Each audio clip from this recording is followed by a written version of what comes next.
좀 이렇게 좋은 얘기를 나눴으면 좋겠다라고 이렇게 얘기를 하면 거의 이렇게 내가 정말 잘 살았으면 대상자 많아요.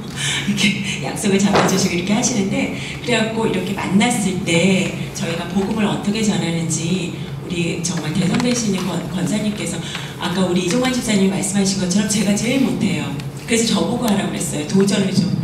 나도 할 수 있구나 이렇게 도전을 드리기 위해서 저보고 시범을 보이라고 하셔가지고 제가 하는데요.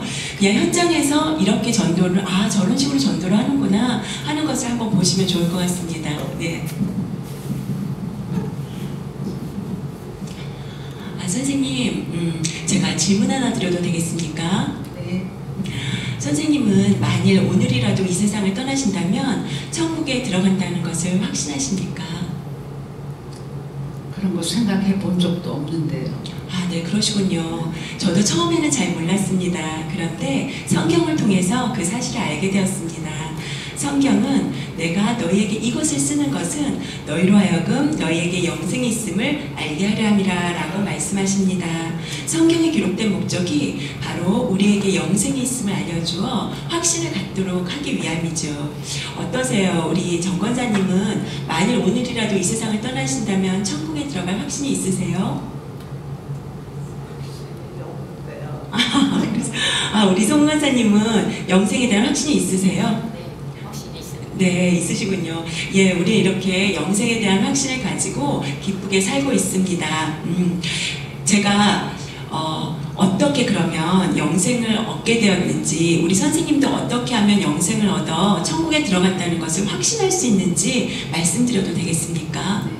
네, 그러면 그 말씀을 드리기 전에 제가 질문을 하나만 더 드릴게요. 사람이 어떻게 하면 영생을 얻어 천국에 들어갈 수 있다고 생각하십니까? 우리가 나쁜 짓 안 하고 네.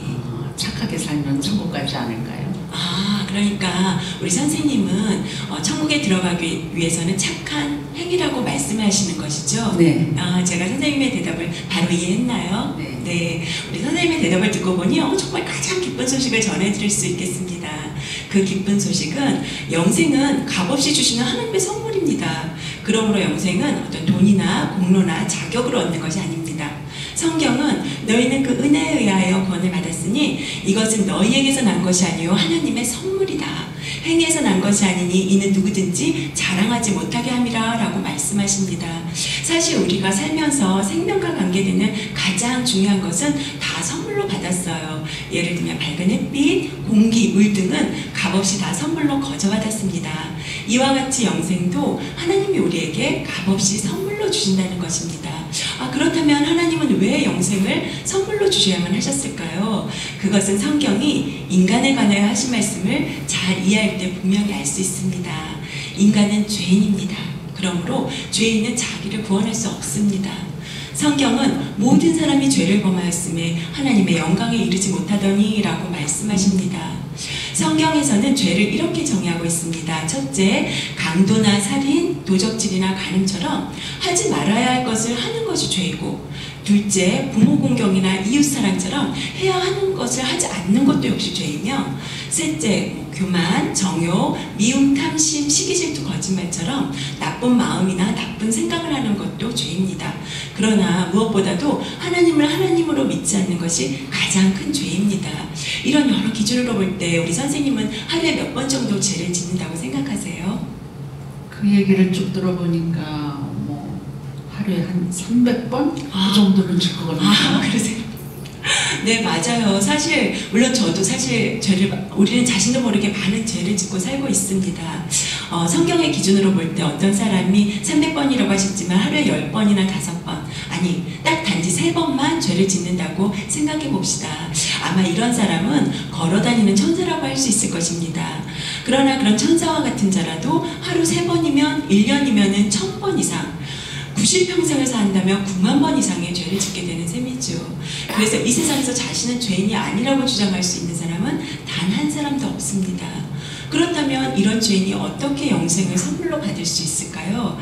그것은 성경이 하나님에 관하여 하신 말씀을 우리가 잘 이해할 때 분명히 알 수 있습니다. 하나님은 자비로우셔서 우리를 벌하시는 걸 원치 않으십니다. 하지만 하나님은 의로우시기 때문에 우리의 죄는 반드시 벌하셔야만 합니다. 성경은 하나님은 사랑이심이라 라고 말씀하십니다. 하지만 벌을 면제하진 아니하고 보응하리라 라고 말씀하십니다. 전쟁 중인 러시아 제국에서 부족한 식량을 훔치는 사건이 종종 발생했습니다. 화가 난 지휘관 가르시아 장군은 누구든지 식량을 훔치다가 잡힌 사람에게는 끔찍한 채찍질을 가하겠다라고 선포했습니다. 그런데 도둑을 잡고 보니 다른 사람이 아닌 바로 그의 어머니였습니다. 장군은 원칙대로 사랑하는 어머니에게 채찍을 가하자니 늙으신 어머님이 돌아가실 것 같고, 또한 원칙을 무시하고 그냥 넘어가자니 부하들에게 군기가 서지 않을 것 같았습니다. 결국 죄를 처벌해야 하는 그날 장군은 어머니 앞에서 그의 겉옷을 벗었습니다. 그리고 부하들한테 명령했습니다. 어머니 대신 나에게 채찍을 가하라. 장군은 어머니 대신 채찍에 맞음으로써 어머니를 향한 사랑을 실천했을 뿐만 아니라 또한 죄인을 처벌하는 공의까지 실천하게 된 셈입니다. 이처럼 자비로우시고 의로우신 하나님은 우리의 죄의 문제를 예수 그리스도 안에서 단번에 해결하셨습니다.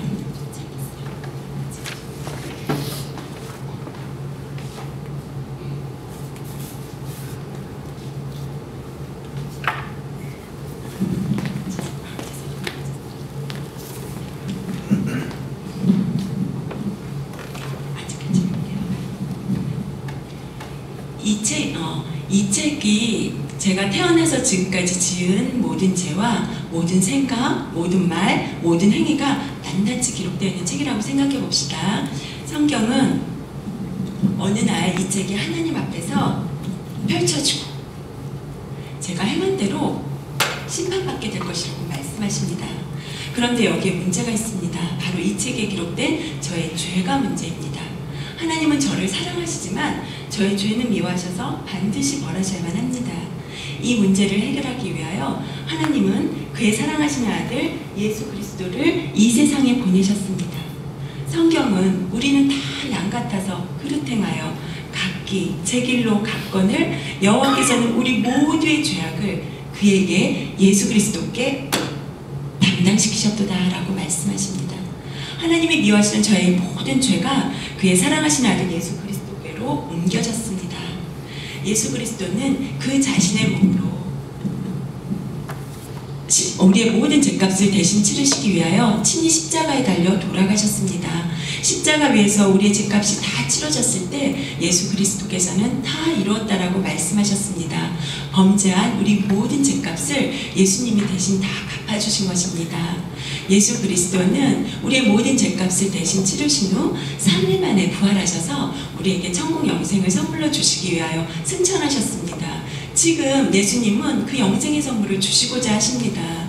그렇다면 우리가 이 영생의 선물을 어떻게 받을 수 있을까요? 이 영생의 선물은 예수 그리스도를 믿음으로 받습니다. 믿음으로 받습니다. 성경은 이렇게 말씀하세요. 주 예수를 믿으라. 그리하면 너와 내 집이 구원을 받으리라 라고 말씀하십니다. 단순한 지식적인 동의와 일시적, 현실적 믿음은 구원받는 믿음이 아닙니다. 구원받는 참 믿음은 우리의 구원을 위해서 오직 예수 그리스도만을 신뢰하는 것입니다. 그러면 예수님을 신뢰하는 구원받는 믿음이 무엇인지 제가 이 의자를 가지고 설명해 드리겠습니다. 선생님, 여기 의자가 있다는 사실을 알고 계시죠? 네. 그러나 여기 의자가 있다는 사실만 알고 제가 이 의자에 앉지 않는다면 이 의자가 저에게 무슨 소용이 있겠습니까? 송구한 말씀이지만 이 의자를 예수님이라고 가정해 봅시다.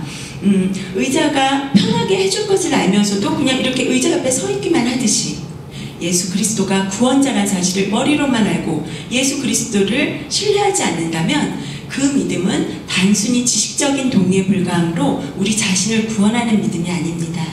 또한 예수 그리스도를 건강 문제, 또한 재정 문제, 또한 자녀 문제, 그리고 우리가 어떤 결정을 내리는 문제 등 일시적이고 현실적인 문제들만 해결할 뿐으로 알고 이렇게 부탁은 드리면서도 자신은 여전히 예수 그리스도를 신뢰하지 않는다면 그 믿음은 일시적, 현실적 문제만을 해결하려는 믿음으로 우리 자신을 구원하는 믿음은 아닙니다.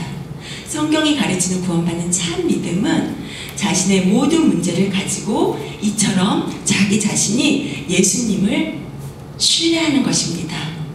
어느 날 저는 제 삶의 모든 문제를 아는 채로 제 자신을 예수님께 이렇게 맡겼습니다. 비로소 영생을 선물로 받았습니다. 그때 얼마나 평안하고 기뻤는지 몰라요. 선생님, 앞에서 선생님은 천국에 들어가는 이유가 선한 행위라고 하셨죠? 그러면은 영생을 얻고 천국에 들어가려고 결국은 누구를 신뢰하고 있었던 것일까요? 그러고 보니까 제 자신이었네요. 그쵸. 선생님, 영생을 선물로 얻고 천국에 들어가려면 신뢰의 대상을 우리 선생님 자신의 선한 행위로부터 오직 예수님께로 옮기셔야만 합니다. 지금까지 제가 어떤 이런 성경의 핵심적인 내용을 요약해서 말씀드렸는데 선생님 이해가 되십니까? 네, 이해가 돼요. 네, 지금 이 시간 정말 이 온 우주 만물을 창조하신 하나님이 우리 선생님께 사랑하는 딸아, 내가 이 영생의 선물을 너한테 주려고 하는데 받겠느냐라고 물으신다면 우리 선생님은 이 영생의 선물을 받으시겠습니까? 네, 받고 싶네요. 네, 감사합니다. 네, 여기까지가 제가 복음을 전하는 그 현장을 보여드렸습니다.